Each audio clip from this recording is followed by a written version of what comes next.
I'm gonna share a little neuroscience tidbit. Love it. But I think it's one that you'll appreciate. Most people don't know this, but there's a brain structure called the anterior mid-cingulate cortex. As we pointed out before, that's a noun, it's a name, it doesn't mean anything. Right. We could call it the Cookie Monster. Right. But what's interesting about this brain area is there are now a lot of data in humans, not some mouse study, showing that when people do something they don't want to do, like add 3 hours of exercise per day or per week, or when people who are trying to diet and lose weight resist eating something. Right. When people do anything that they, and this is the important part, that they don't want to do. Right. It's not about adding more work, it's about adding more work that you don't want to do. Yes. This brain area gets bigger. Yep.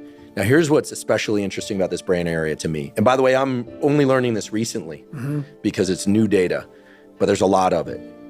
The anterior mid-cingulate cortex is smaller in obese people. It gets bigger when they diet. It's larger in athletes. It's especially large or grows larger in people that see themselves as challenged and overcome some challenge. Right. And in people that live a very long time, this area keeps its size. In many ways, scientists are starting to think of the anterior mid-cingulate cortex not just as one of the seats of willpower, right, but perhaps actually the seat of the will to live.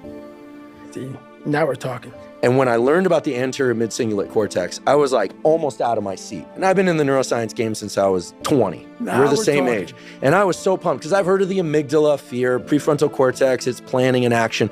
I could tell you every brain area and I teach neuroanatomy to medical students. But when I started seeing the data on the anterior mid-cingulate cortex, I was like, whoa, this is interesting. Yep. And all the data point to the fact that we can build this area up. Yep. But that as quickly as we build it up, if we don't continue to invest in things that are hard for us, that we don't want to do, that's the part that feels so Gauguin-esque to me, that we don't want to do. Like if you love the ice bath, yeah, I love the ice bath, and you go from 1 minute to 10 minutes, guess what? Your anterior mid-cingulate cortex did not grow. None.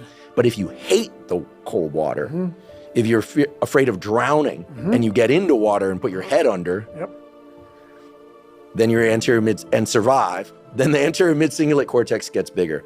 But if you don't do it the next day, or if you do it the next day and you enjoy it, because hey, I did it yesterday, woohoo, happy me, Merry Christmas, as you would say. Merry Christmas. Guess what? The anterior mid-cingulate cortex shrinks again. Yep.